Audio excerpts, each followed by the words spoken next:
Dear audience, 恭喜发财 and a happy Chinese Lunar New Year. I had the benefit of being invited to TV3 Studio Sri Pentas for my appearance and discussion on the half-hour program titled Money Matters, hosted by Zahir Kelvin Ong Abdullah just before Chinese New Year last Saturday on the 29th of January 2022. It was a casual discussion and knowledge sharing on several current topics of interest in the housing arena.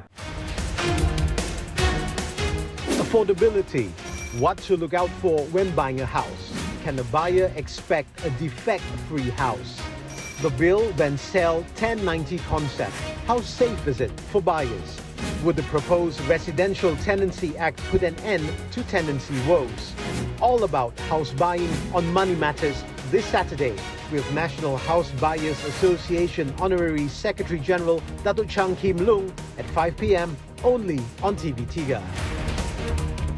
I would like to sincerely thank the host and TV3 for the excellent selection of questions. I offered answers, respond to the best of my ability and give and take slight minor errors. I now have the written approval of TV3 to replay the streaming on my channel HBA TV and would like to record our sincere appreciation to the following persons. 1. Kamaruddin bin Mapi, Group Editor TV3, Ms. Josephine Das, Program Producer, and Zahir Kelvin Ong Abdullah, the host. Hope the audience could comprehend the topics and knowledge shared.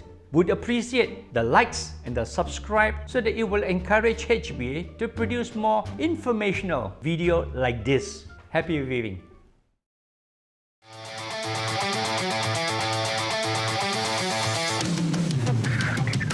Is 2022 the right time to buy a house? And what are your rights as a new homeowner? I'm Zahir Kelvin Ong Abdullah, and this is Money Matters.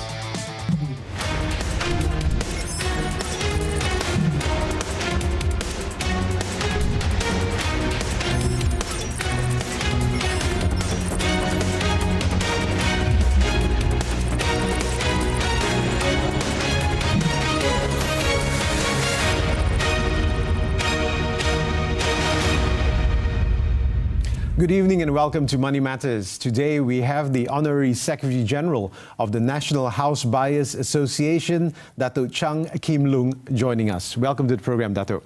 Thank you very much. Can I start off by asking you with regards to the changing buying trends for house buyers due to the pandemic? I see. Well, thank you for wanting me in the show. Now, the prolonged COVID-19 pandemic has forestalled the housing industries. I could say that a lot of projects has been delayed, and then it continued to beset stakeholders, contractors, subcontractors, all that, and it may run into billions of ringgit.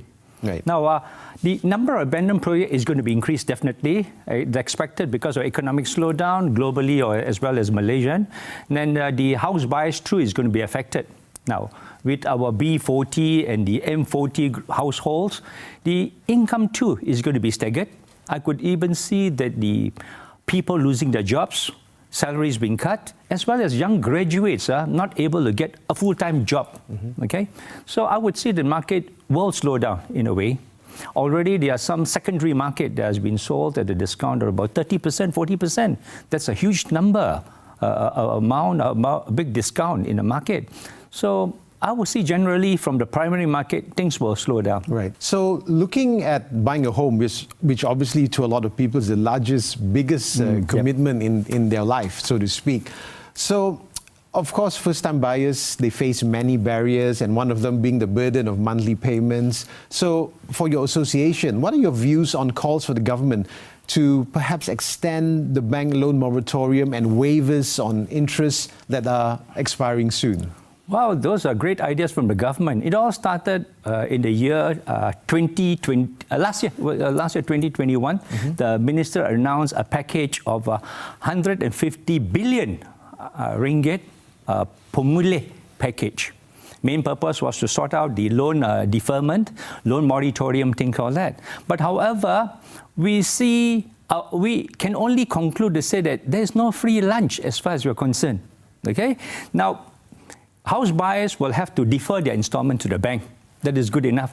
But do they not know that this deferment is going to be paid subsequently and the tenure loan is going to be extended proportionately? Yes. So, like I said, there's no free lunch. Okay? No matter what it is, to us, you don't call it a loan moratorium. I call it a deferred payment. You don't pay now, you pay later. It's tantamount to the same thing. Now, not only that, we have also proposed to the government. Now, the government says that the banks are in a better state now, even after pandemic. Their quarterly report was reflecting quite a good, profit margin. We are happy for the bank, but the bank then got to translate the profit into more acceptable, benefits for their customers, customers being their borrowers. Yep. We are proposing to the government, in fact, we have proposed to the government 4 items that they can do. Banks should do some social corporate responsibility, we call it CSR, to the customers, to make sure that their loans are then repackaged again. Meaning that you have to redo the whole loan package in such a way they must pay within their means. Right. But looking at what you said with regards to the bank, where bank loans are concerned, obviously the buyers will want to look at the most attractive loans from the banks. But banks also might even view their potential customers differently because due to the pandemic, the credit worthiness of some of those applying the loans would not be there anymore. It is true. It is true. They therefore must get the current feedback from the customers as to whether they have got documentary proof as to their financial status or not. Now, you must not look down at the gig economy, like for instance, Pasar Malam, Pasar Pagi people, all that. They're actually cash-rich people, But they don't have the documentary proof for loans whatsoever. Therefore, if the banks can be a little bit kinder, they could actually go down and evaluate themselves what the income are like and before granting a loan. Don't always think that everybody diligently report to Lembaga Hasil Dalam Negeri. Some of them do not actually have pay slips, especially those gig economy people. Right. So I've also proposed to the government, the other proposal, let this loan moratorium be really interest-free. Meaning that ask the bank to write off the interest for the so-called loan moratorium period. What you do is do not allow them to compound interest at the end of the tenor. Let it be really an interest-free period. Right. So then the house buyers and the borrowers can really enjoy the perks and the benefits of this Pemulih package. Okay. So you talked about affordable homes as well. So the lack of affordable and acceptable homes in the preferred location. Yep. Is this a problem now with the current issue of the rising cost of living? Well, everybody in their lifetime, would strive to buy their own home, to shelter their family, a roof over their head, all that. But this has always been our Malaysian culture as compared to the Western. We like to buy a house, at least one house in their lifetime. But the problem is potential buyers, especially first-time buyers, are hampered by lack of information. We have been telling the government, which they are now taking cognizance of, that we must have a single umbrella or a single data bank where information can be extracted. For instance, you must have properties available for the low income, the middle income, as well as the high income. Okay? Now, this information must be, through the click of a button, available for house buyers. The location, the type, the number of units, and the pricing. Like, let's say, for instance, I would like to buy a house in Urawang. Such information are not available, save and except through Facebook and maybe through internet, all that. We are saying that the government must have a system, a single umbrella that umbrellas all government agencies, state authorities, as well as the federal authorities with information that are available, units that are in the pipeline, units that are already constructed, available for sale, and units on the drawing board. With this information, house buyers will then be enriched with information, able to click of a button, get information that they deserve. Right. So you're saying that the information is not dispensed freely to the house buyers. Hold that thought, Dato' Chang. We've just got to go for a very quick commercial break. More on the information for you house buyers in just a moment, so stay with us.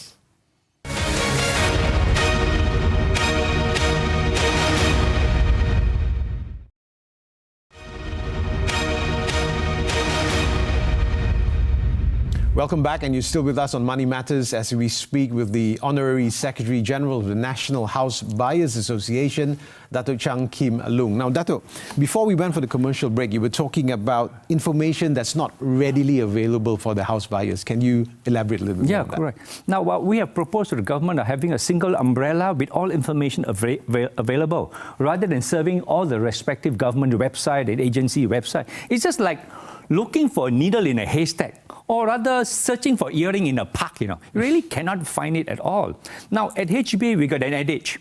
The government, they must build the right product at the right place with the right pricing and the right number.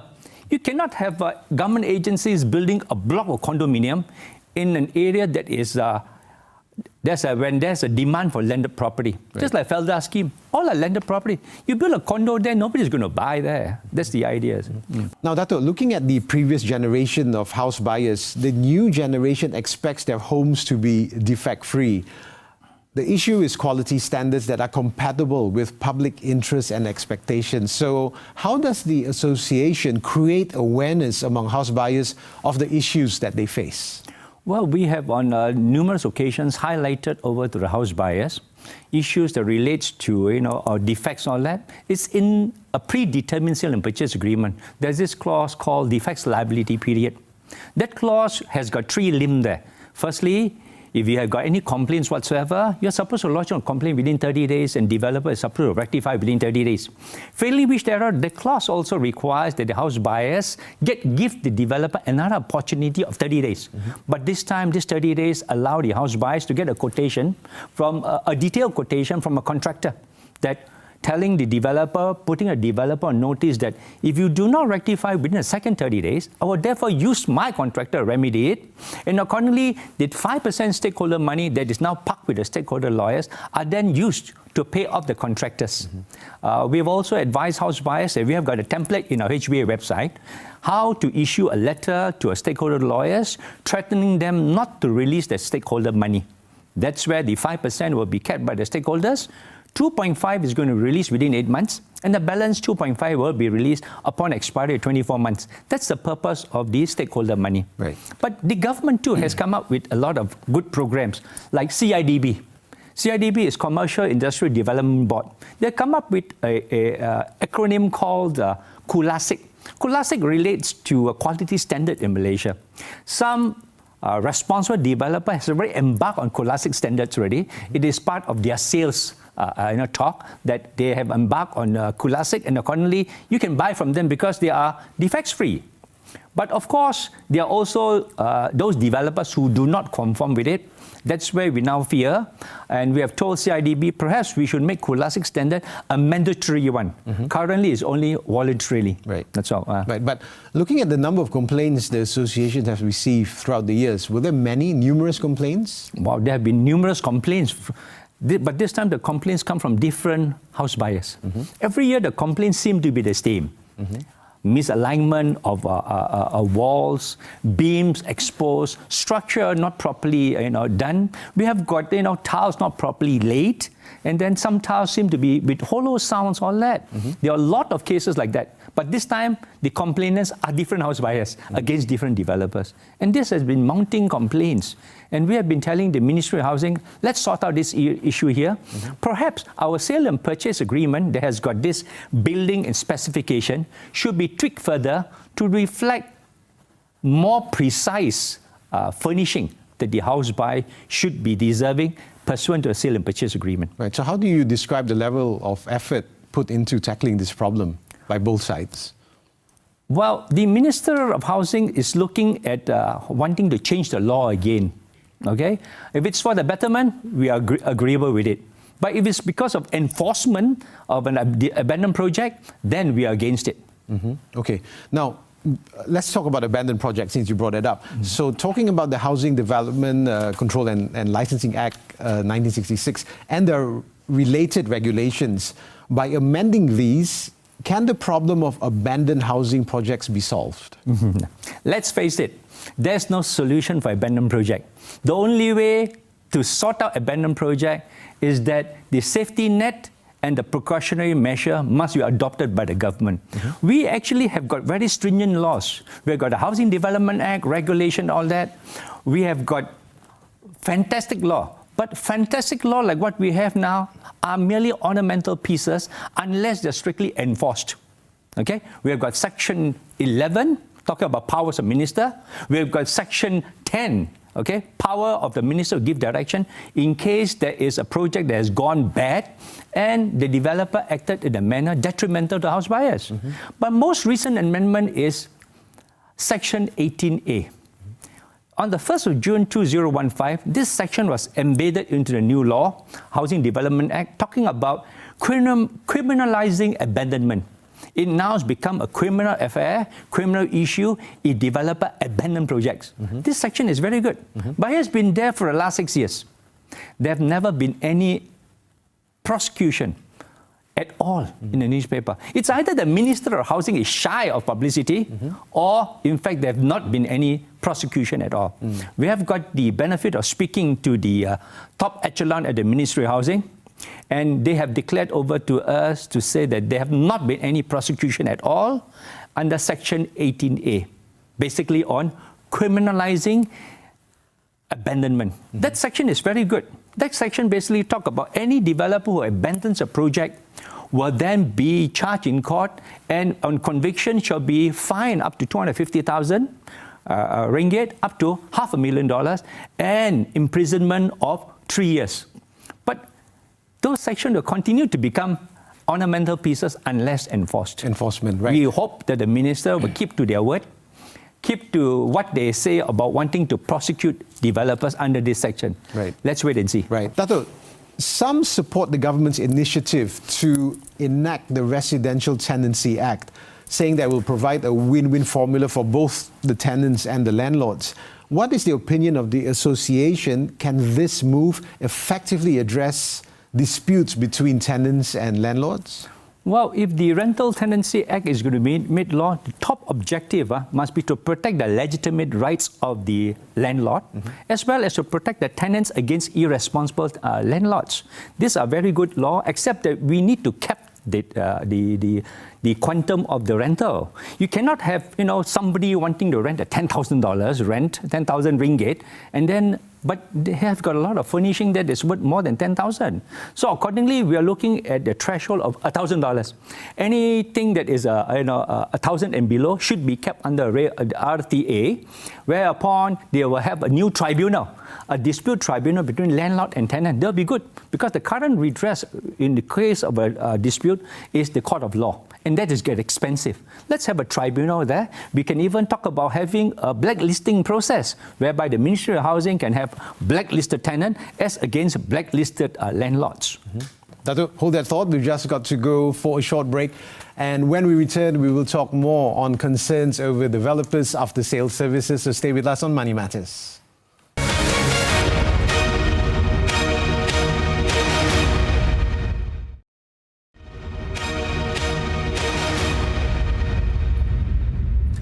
Thanks for joining us on Money Matters as we discuss further on safer dealings for home buyers. Now, Dato', the Build Then Sell concept, BTS, 1090 concept, how different is it compared with the other BTS concepts when we refer to this 1090 concept? Now, any housing projects can either succeed or fail, okay? In majority of cases, it succeeds and then the house buyers can count their blessings. Right. Now, when a housing project fails, they involve house buyers and housing, and house buyers are left in the lurch to fend for themselves. They got nowhere else to turn to, save and except to the Ministry of Housing. That is why we have told the government basically any project can either succeed or fail, and accordingly they must come up with a process of giving assurance, a guarantee that house buyers will be delivered in time in a timely manner. That is why the law has been changed since 2012 to build in the Build and Sell 1090. Build and Sell 1090 is in the form of Schedule I. We've got Schedule G and H currently. Then I talks about Build and Sell 1090 for landed property, and J basically talk about Build and Sell stratified property. These are new ideas and a hybrid between complete build and sell and a bill and sell 1090. This absolute bill and sell basically talks about developer having to build everything first before selling. But we came up with a hybrid of bill and sell 1090, meaning that developer, having got all the necessary approvals, can continue selling. They can go ahead and sell, follow the standard sale and purchase agreement, but the buyers only have to pay 10%. No more payments whatsoever until the house is completed.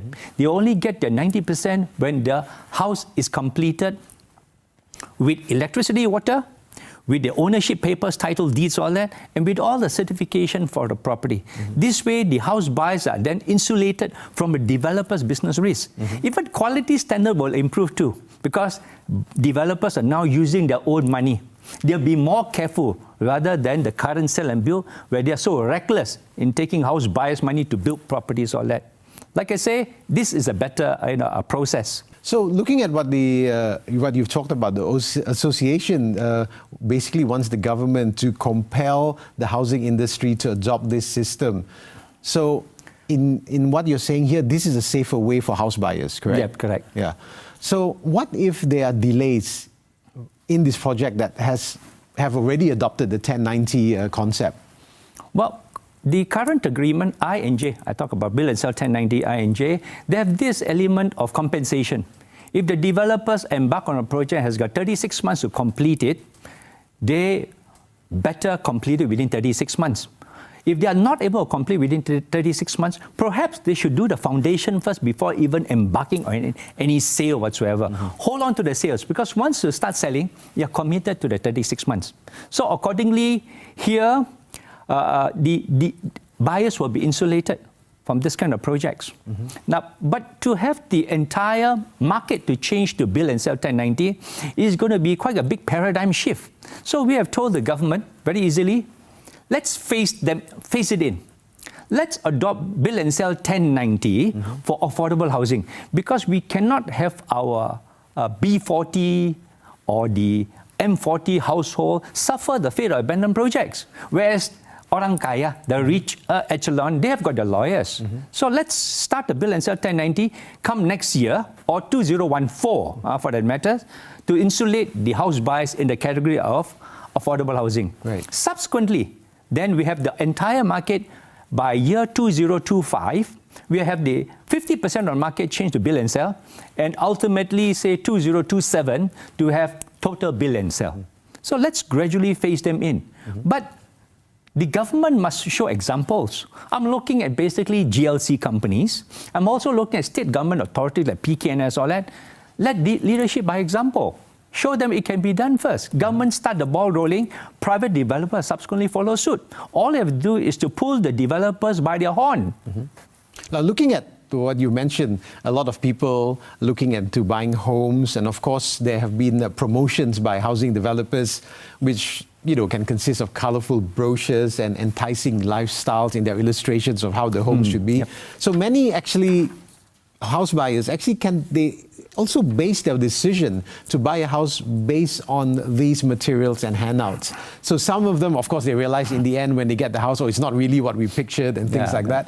So how do you deal with this situation and know what comes under the housing laws and those outside the purview of the housing laws? Well, call it whatever you want. We got small office, home office, SOHO. We got small office, modular office. That's SOMO. We got small office, versatile office. These are all confusing, ideas, marketing ideas taught by developer. But the house buyers, first thing they need to look at is whether they are governed under the housing law or not. I've come up with your video and articles to explain not all apartments are the same. You must understand the disparity between under-housing and not under-housing. Let me give you some insight about it. Under-housing, developer cannot sell unless all approvals and building plans approved. Okay? Under housing, we have got the tribunal. Just in case there's a redress there, you can go to housing tribunal to seek redress. And completion date is stated there, say 36 months to complete a stratified property. And we have got a defects liability period of 24 months. Compared to those not under housing, they can sell even approval have not been granted at all. They can sell even drawing plans have not been approved. Building plans not approved. But they qualify in the agreement to say, at the time of sale, plans not approved yet. They do declare, but those are not under housing. They also specify that the defects liability period is only 6 months. Instead of 24 months, it's 6 months. Their schedule of payment is also different. They can collect money on commencement of work. Compared to housing talks about completion of work, having certified by the architect, then the developer gets his progress payment. Not under housing. If it's not under housing, developer collect money on commencement upfront. Meaning that if the developer were to commence earthwork, he start collecting from all the house buyers involved. Whether he finish the earthwork or not, that's a separate matter. But the schedule of payment identified and allow the developer to collect the money. Right. Not under housing, you cannot go to tribunal. Right. The only legal recourse for those non-act under housing is the court of law. Right. Nothing else. Dato', unfortunately, we're out of time. Thank you very much for being on Money Matters. It was a pleasure having you with us. Thank you for the invitation. And to our viewers, thanks for watching. Do join us again next week, same day and time, for more money insights that matter. Until then, I'm Zahir. Kelvin Ong Abdullah. Stay safe.